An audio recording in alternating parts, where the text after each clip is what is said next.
Hey everybody, welcome to WCAX. This is our live desk streaming show that kicks off every day at 9:15.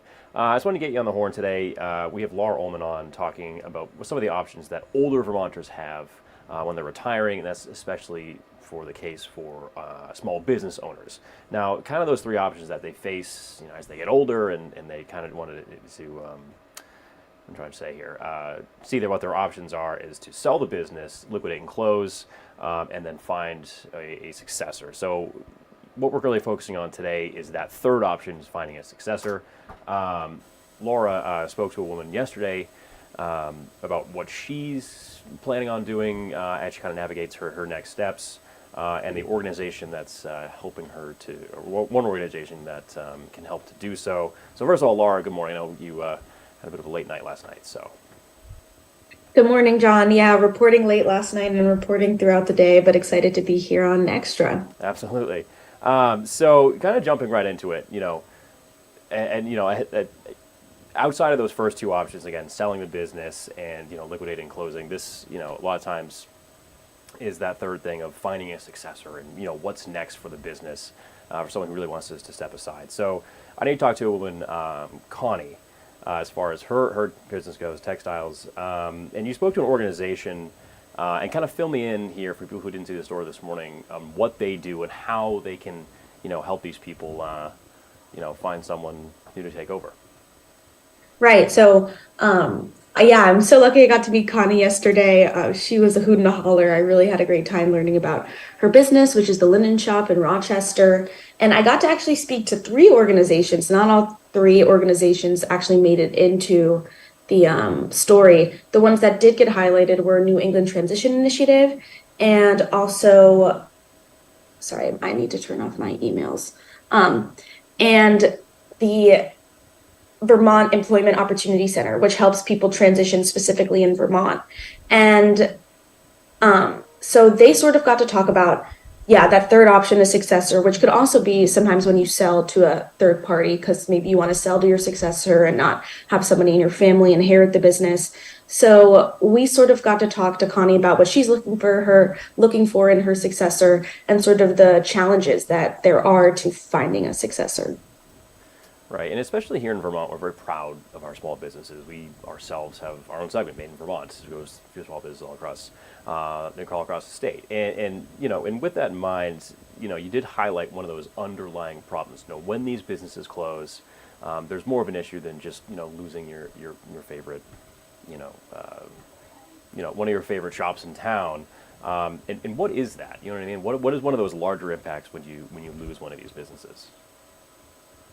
Right. So Gwen Hart, who works with a lot of woman-owned businesses in Vermont, and I had a really good discussion about this. She told me that 99% of the businesses in Vermont are small businesses, and a lot of those businesses are what we call Main Street businesses.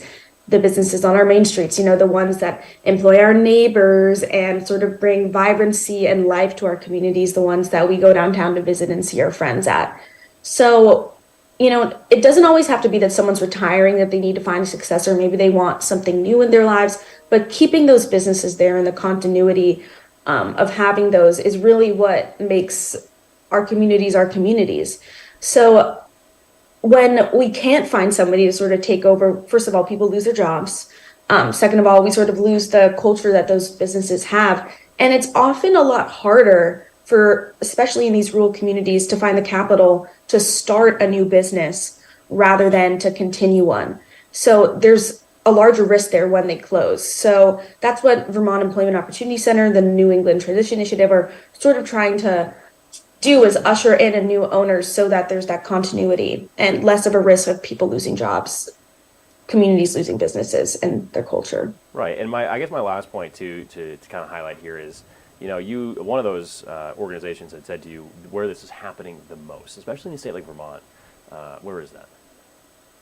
Yeah, so they're seeing this happen, or they're seeing, first of all, a lot of people retired throughout the country. We got the silver tsunami going on, especially in New England where people are aging. But we really see this having the most detrimental effect on our rural communities because, their populations are small and a lot of times they're older. So when they're having trouble finding a successor in those rural communities, it really sticks out and makes an extra challenging problem.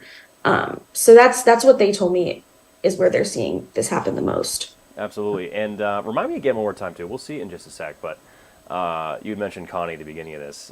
She's textiles or it was like table or wedding placements, right? Yeah, so Yeah. Connie used to be a caterer, Yeah. and she actually had like three or four businesses, but eventually she found that when she was catering weddings, that the only, she was so funny when she said this, the only linens that brides could order, or brides and grooms could order, were ivory, white, burgundy, and forest green. And she goes to me, those were not my favorite colors. So she decided that she wanted to fill that void and start making her own tablecloths, napkins, runners, etc., linens for weddings. And so she does that, and then she also rents them out, Yeah. and she works with individual brides, individual venues. But yeah, she totally found a niche for herself, and the money she made from just doing linens, which you'd never expect, but really it worked. Supported her family, three kids, husband, and Hey, three. also I know, and Sometimes the option it that was you don't enough think to will work, buy it real works. So, estate. yeah. Laura, we'll take a look at her and her business in just a sec. But thanks for hopping on. I know you were pouring some coffee before we hopped on, so I'll let you get back to that. And honestly, I probably need some too. So, Yeah. I Laura, hear you, John. Guys, yeah, have fun watching, and thanks for having me on, yeah, John. Laura, thanks so much. Bye. That was our Laura Ullman. Again, we'll pull this up in just a sec here of what she was working on yesterday as far as some of those businesses that are options small businesses have. People get older, and we'll introduce you to Connie here.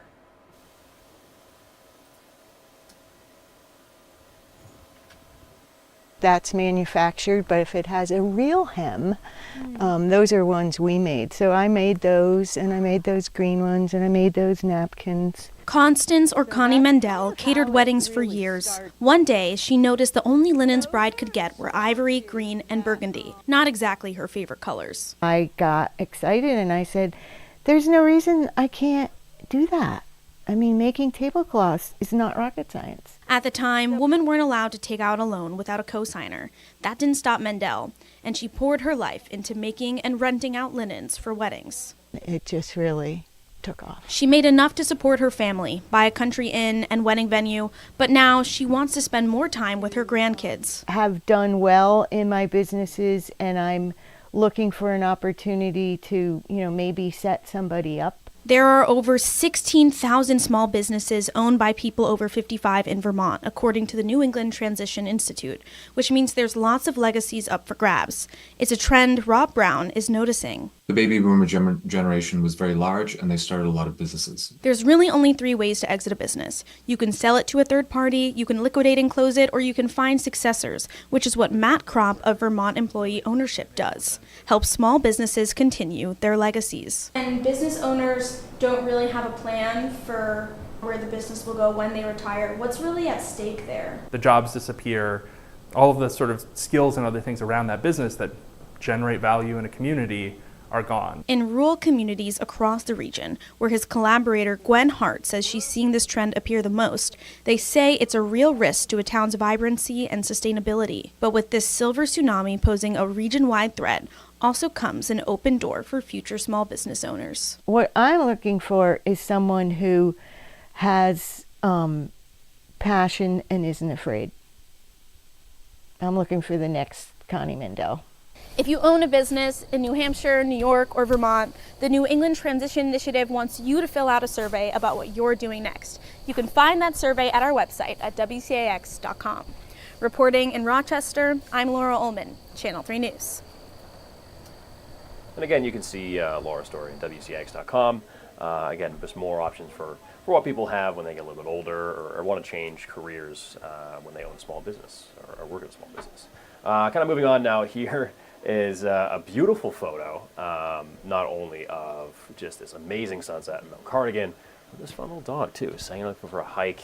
And Jess, as far as today goes, getting outside, maybe not in the mountains, but maybe just around the neighborhood, what's the story there? I mean, it's another great day for literally everything. Yeah. You know, we've been so lucky with the weather this week, and today is really going to be just as nice as the rest of the days this Yeah. week. Will be, you know, a couple degrees warmer than normal. We're not humid at all, pretty much full sunshine, and we have one more day of that tomorrow, so really just fantastic weather out there. Yeah, no, a few days of sun. I know this from this morning, a couple days of sun, and then kind of a mixed bag the rest of the week. But hey, we'll get right to it here, huh? So, but as far as the next couple days forecast-wise, what can we expect here? Well, you know, it's more of the sunshine for the Yeah. next couple, for at least through Friday. And Yeah. then we're tracking some shower chances for the weekend. Yeah. But for now, it's gorgeous out there this morning. So we're looking at the beautiful conditions out there this morning, and pretty much looked exactly the same way as we finished it last night. This is the sunrise from Rutland. So we saw that beautiful shot of the sunset with the glow over the mountains. Now we're looking at Green Mountains, obviously in Vermont. Beautiful glow this morning too, and this was kind of the shot right at 7:30 with, you see a little bit of that valley fog there, the sun coming up, bright blue sky, and this is the scene in Rutland right now. 61 degrees right now, 54-degree dew point, calm winds, so just about perfect out there. We're already seeing temperatures warming up. We're looking at a good mix of mid-50s, low 60s. We're headed to upper 70s, low 80s by this afternoon. Of course, we had some fog this morning, certainly socked in on the field there at Linden Institute earlier. Starting to see that lifting now, so we'll see that sunshine emerging there very soon. Visibility, of course, improving across most of the area that had those problem spots this morning. St. Johnsbury sensors still reporting 0 visibility, so there's a couple pockets of dense fog out there this morning, but really, it's just pure sunshine. I mean, look at this vast area of just clear sky. Now, if you look all the way to the west toward the upper Midwest, Wisconsin, Lake Superior, there's that batch of rain moving through. That's a cold front that's going to come through and really drop the temperatures this weekend. But we still have a couple days before we get here. This looks like a blank map, and it's because there's no cloud cover, no rain on there. This is today, you know, even this afternoon, maybe a scattered fair weather cloud, but that's it. We're talking about full sunshine out there today.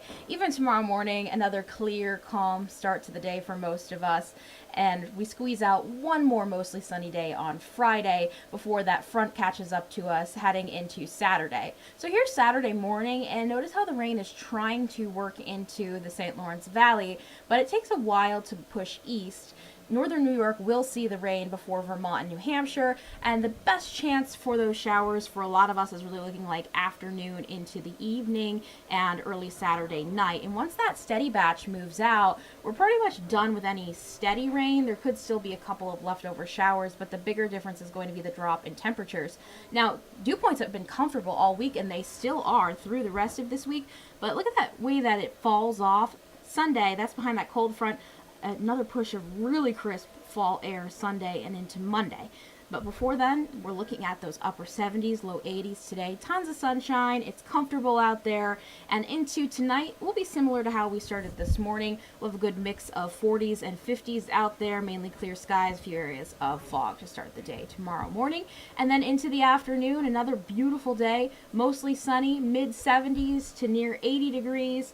And really, that's the last day of this type of weather before we see some changes. Saturday, not a washout of a day, but we will be seeing those showers moving in from the west. Some of that lingers into Saturday night. And while Sunday and Monday both have those shower icons on there, it's not all day. It's a chance for maybe hit or miss lighter shower here or there. It's going to be very fall-like again, though, where we have highs only in the 60s.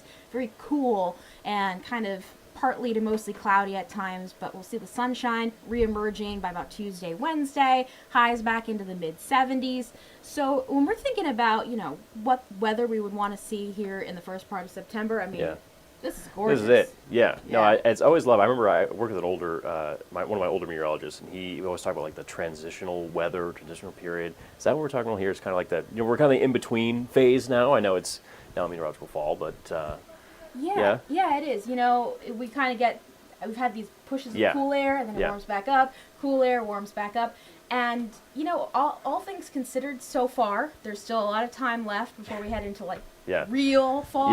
Yeah. But, you know, sometimes we have these big extremes where it stays hot, hot, hot, hot, and then it gets really cold. This has been kind of gentle. It's been kind of classic weather, which is good because we've it's had a nice, so many it's extremes nice for lately. a change Yes. at this point. But I know again this morning too. We also talked about you know, the fall foliage and all that. And last year wasn't awesome, but hopefully stuff like this kind of helps out, right? I'm hoping so. Yeah. You know, I'm no leaf expert, but Yeah. you know, I look at pictures of leaves a lot, and I've talked to a few leaf experts over Yeah. the years. And you know, last year the big issue was it was so wet that there was that Yes. fungus that was Yeah. making all the trees turn brown and Yeah. drop their leaves. And then there were other trees that weren't affected by fungus, but there were so many temperature extremes Yeah. that it wasn't really vibrant, or they changed late, and it was this very disjointed, kind of wonky, Yeah. muted season. Now, the ideal for really good fall foliage, you want clear, warm days, Yeah. sunny, like we have right now, and those clear, cool, crisp nights. Yeah. Exactly what we have right Let's- now. So, you know, I don't know how the rain this summer is going to affect things, or if there's any Yeah, yeah. residual stress on the trees from other things that have happened in the past couple of years. But at least if we're talking about this early fall chunk, at Yeah. least the So factor far- that weighs into the foliage. Yeah, So so far, so good, so yeah. far so good. If we can keep this going into October, that would bode really well. Absolutely. for We'll us. keep our So- fingers crossed, and Yeah. of course, we're gonna have. We'll probably cover this down the line a Oh, little yeah, bit, so yeah. we'll get some answers for you, and hopefully it's nice and vibrant and fall-like finally. So I'm hoping for a good season. I'm rooting for Yeah. those vibrant colors this year. yeah, Jess, thank you, and thank you guys for tuning in here. We'll probably let you guys go, but again, if you want to see. Laura's story, you can go to WCAX.com. We'll see Jess and I again on WCAX at noon. And, of course, all of our stories on our website as well. So I think with that in mind, we'll let you guys go. And thank you for tuning in here.